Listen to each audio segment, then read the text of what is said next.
Hello guys, আসসালামু আলাইকুম। আপনারা সবাই কেমন আছেন? আশা করছি সবাই খুব ভালো আছেন। আলহামদুলিল্লাহ, আল্লাহর রহমতে আপনাদের ভালোবাসায় আমিও খুব ভালো আছি। তো চলে এলাম স্পেশালি আবারও আমার ছোট্ট পরিবারের তরফ থেকে আজও একটা সিম্পল রেসিপি নিয়ে। তো আজকে আমি বানাবো ডিমের একেবারেই পারফেক্ট কোরমার রেসিপি। তো নিশ্চয়ই কালারটা দেখে বুঝতে পারছেন যে কতটা লোভনীয় হয়েছে। তো আলাদা করে আমি আর কিছু বলবো না। তো লাইক দিতে যদি ভুলে যান তো অবশ্যই একটা লাইক দান করে সঙ্গে থাকার অনুরোধ রইল। তো কত সহজেই বানানো যায় ডিমের কোরমার রেসিপি। তো যারা একেবারে পারফেক্ট ডিমের কোরমার রেসিপি চাইছেন তারা অবশ্যই চ্যানেলটিকে সাবস্ক্রাইব করে ফলো করবেন, আর অবশ্যই রেসিপিটা ফুল ওয়াচ করে দেখবেন। তো আমি এখানে পরিমাণ মতো ডিম নিয়েছি। তো আপনারা যে কোনো ডিম দিয়ে, হাঁসের ডিম বা মুরগির ডিম, যে কোনো ডিম দিয়ে আপনারা কিন্তু কোরমাটা বানাতে পারেন। তো আমি এখানে ব্রয়লার ডিম নিয়েছি। তো আমি এখানে 5টা ডিম আজকে ব্যবহার করব। তো আপনারা অবশ্যই আপনাদের পরিমাণ হিসেবে আপনারা ডিমটা নিয়ে নিতে পারেন। তো আমি 5টা ডিমের আজকে কোরমা বানাবো। তো দেখুন, একটা স্টিলের সসপ্যানের মধ্যে আমি ডিমগুলোকে দিয়ে খুব ভালো মতো সিদ্ধ করে নেব। তো আমি খুব শক্ত করে সিদ্ধ করিনি, একটু নরম টাইপের করে সিদ্ধ করে পুরো খোসাগুলোকে তুলে নিয়েছি। তো পুরোটা আমি আর দেখাইনি, অফ ক্যামেরায় ডিমগুলো খুব ভালো মতো পরিষ্কার করে নিয়েছি আমি। তারপরে আমি এখানে একটা ফ্রাই প্যান বসিয়ে দিয়েছি ডিমগুলোকে ফ্রাই করার জন্য। তো ফ্রাই প্যানটা খুব ভালো মতো গরম করে নিচ্ছি আমি। তারপরে এখানে আমি পরিমাণ মতো তেল অ্যাড করব। তো আমি এখানে 1 কাপ পরিমাণ সাদা তেল দিয়ে দিয়েছি, দিয়ে খুব ভালো মতো গরম করে নিয়েছি। তারপরে সিদ্ধ করে রাখা ডিমগুলোকে আমি দিয়ে দেবো এখানে। তো কোনো রকম হলুদ দেওয়া চলবে না, সামান্য একটু লবণ দিয়ে আমি ডিমটাকে ভেজে নেব।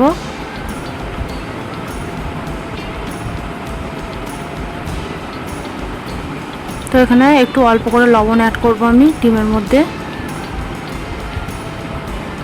দিয়ে খুব ভালো মতো ফ্রাই করে নেব। খুব বেশি শক্ত করে আমি এখানে ফ্রাই করব না, হালকা একটু গোল্ডেন ব্রাউন করে ভেজে আমি তুলে নেব। শক্ত করে ভাজলে ডিমের কোরমাটা খেতে অতটাও ভালো লাগবে না। তো আমি একটু স্বাদ মতো লবণ দিয়ে দিচ্ছি, তো ডিমগুলো খুব ভালো মতো আমি একটু নেড়ে চেড়ে নিচ্ছি।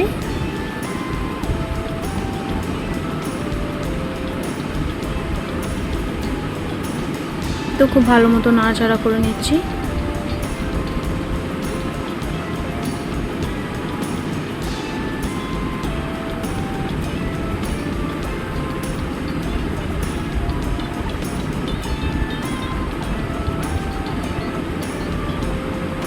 তো দেখুন, এক পিঠটা আমার কিন্তু ফ্রাই করা হয়ে গেছে। তো আর এক পিঠটাও আমি উল্টো পাল্টে ফ্রাই করে নেব। তো ডিম ফ্রাইটা একেবারেই রেডি হয়ে গেছে, নিশ্চয়ই আপনারা দেখে বুঝতে পারছেন। তো এবার আমি এক এক করে একটা প্লেটের মধ্যে উঠিয়ে নেব। তো সমস্ত ডিমগুলোকে আমি একটা প্লেটের মধ্যে উঠিয়ে নিয়েছি দেখুন। তো ওই তেলেতেই আমি কিছুটা পেঁয়াজ বেরেস্তা করে নেব কোরমার জন্য।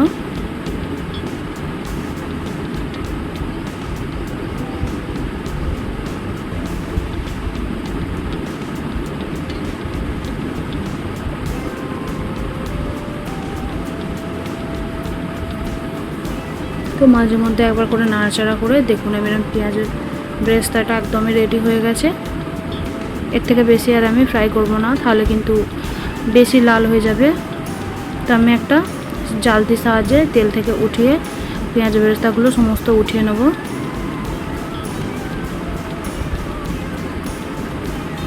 তো দেখুন, পেঁয়াজ বেরেস্তাগুলোকে আমি উঠিয়ে নিয়েছি।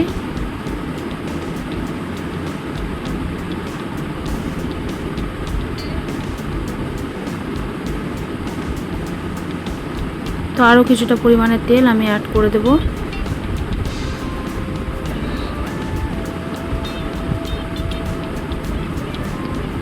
কোরমা বানানোর জন্য। তো আরও কিছুক্ষণ ভালো মতো তেলটাকে গরম করে নেওয়ার পর আমি এখানে ফোড়নে দিয়ে দিচ্ছি একটা তেজপাতা, দিয়ে দিচ্ছি দারুচিনি, আর দিয়ে দেবো এখানে এলাচ। তো এলাচগুলো আমি একটু থেতো করে নেব। 2টো এলাচ দিয়ে দিচ্ছি, আর 4 টুকরো দিয়ে দিচ্ছি লবঙ্গ। দিয়ে খুব ভালো মতো একটু তেলের মধ্যে ভেজে নেব।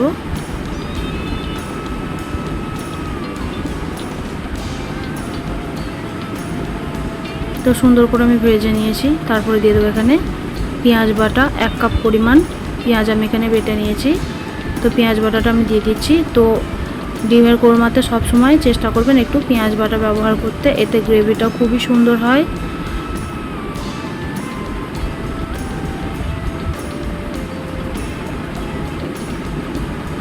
তো দেখুন সুন্দরভাবে কষিয়ে নিতে হবে পেঁয়াজটাকে।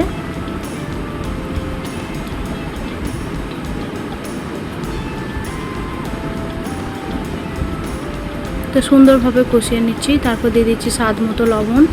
কাঁচা পেঁয়াজের যে একটা গন্ধ সেটাকে খুব ভালো মতো কষিয়ে নিতে হবে। তরকারির টেস্ট আসে বা কোনো রান্নার টেস্ট আসে কিন্তু কষানোর উপরে, যত ভালো মতো কষাতে পারবেন তত সুন্দর টেস্ট আসবে। তো আপনাদের সাথে কথা বলতে বলতে আমার পেঁয়াজটা খুব সুন্দর মতো কষানো হয়ে গেছে। তারপর দিয়ে দিচ্ছি 1 চামচ মতো আদা বাটা, আদা রসুন মিক্স আছে, 1 চামচ মতো দিয়ে দিচ্ছি বাটা। দিয়ে খুব ভালো মতো কষিয়ে নিচ্ছি আরও কিছুক্ষণ। তারপরে দিয়ে দিচ্ছি আমি 1 চামচের একটু কম জিরে গুঁড়ো, 1 চামচ দিয়ে দিচ্ছি ধনিয়া গুঁড়ো। খুব ভালো মতো আরও কিছুক্ষণ আমি কষিয়ে নেব।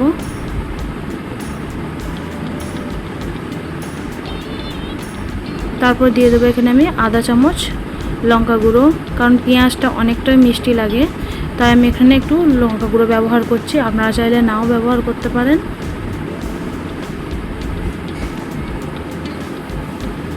তো খুব সুন্দরভাবে আমি কষিয়ে নিচ্ছি দেখুন। তারপর দিয়ে দেবো এখানে 2টা দেশি টমেটো মিডিয়াম সাইজের, আমি ওটাও পেস্ট করে নিয়েছি। দিয়ে খুব ভালো মতো কষিয়ে নিচ্ছি আমি।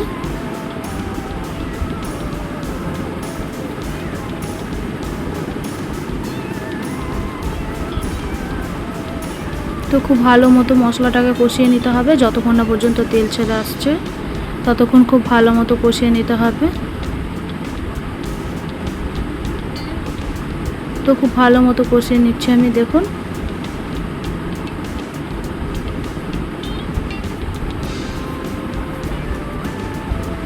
তো মশলাটা খুব ভালো মতো কষিয়ে নিয়েছি আমি।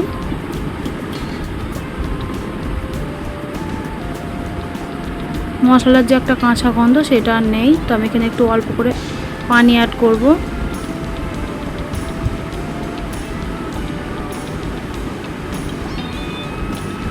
তো খুব ভালো মতো নাড়াচাড়া করে আমি একটুখানি পানি অ্যাড করছি। আমি 2 মিনিটের মতো ঢাকনা বন্ধ করে রেখে দেবো, এতে মশলাটা খুব ভালো মতো কুক হয়ে যাবে আর পেঁয়াজের গন্ধও আর থাকবে না। তো দেখুন এবার ঢাকনা বন্ধ করে রেখে দেবো আমি 2 মিনিটের জন্য।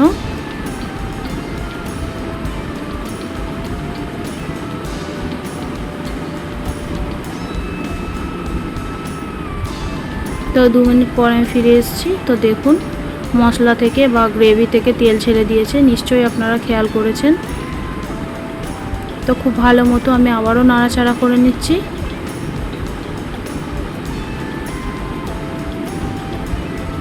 তো খুব ভালো মতো নাড়াচাড়া করে নিয়েছি দেখুন।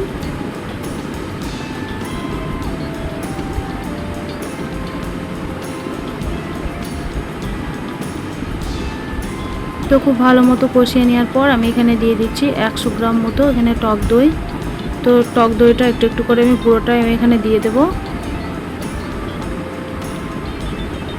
তো সব সময় চেষ্টা করবেন কোরমার মধ্যে একটু টক দই ব্যবহার করার জন্য, খুব সুন্দর গ্রেভি হয় আর খেতেও অনেক টেস্ট হয়। তো দইটা দেওয়ার পর আরও কিছুক্ষণ আমি নাড়াচাড়া করে ঢাকনা বন্ধ করে রেখে দেবো 1 মিনিট মতো।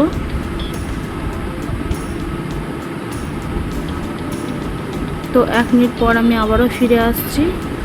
তো মশলাটা গ্রেভিটা দেখিয়ে বুঝতে পারছেন কতটা ঘনত্ব হয়ে গেছে, আর কোনো রকম কিন্তু পানি নেই, গ্রেভির মধ্যে কোনো রকম কিন্তু ঝোলও নেই, অনেকটা পরিমাণে শুকিয়ে গেছে। তো আমি এবার হাই ফ্লেমে কিছুক্ষণ কষিয়ে নেব।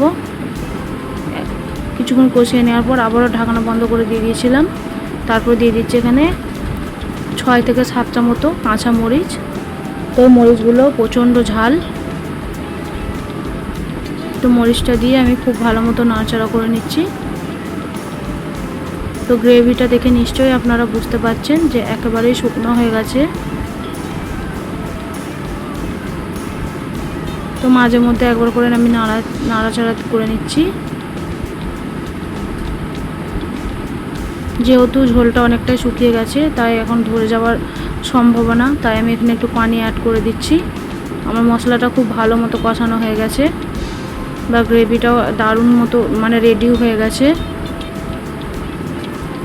তো আমি এখানে পানি অ্যাড করে দিয়েছি। দেখুন খুব ভালো মতো নাড়াচাড়া করে আরও কিছুটা পানি আমি এখানে ব্যবহার করব।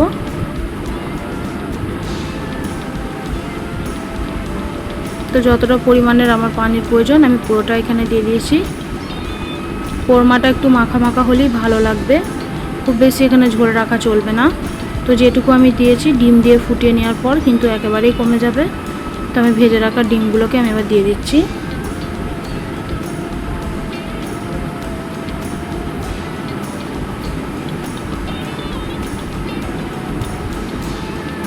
যে কোনো রেস্টুরেন্টে আপনারা কিন্তু এই কোরমাটাই খেয়ে থাকেন, তো খুবই সহজে আপনারা কিন্তু বানিয়ে ফেলতে পারবেন রেস্টুরেন্টের স্টাইলের বা হোটেলের স্টাইলের ডিমের কোরমার রেসিপি। তো আমি এবার ঢাকনা বন্ধ করে রেখে দিচ্ছি 1 মিনিটের মতো। তো 1 মিনিট আমি খুব ভালো মতো ফুটিয়ে নিচ্ছি। দেখুন তো একবার নাড়াচাড়া করে নিচ্ছি খুব ভালো মতো।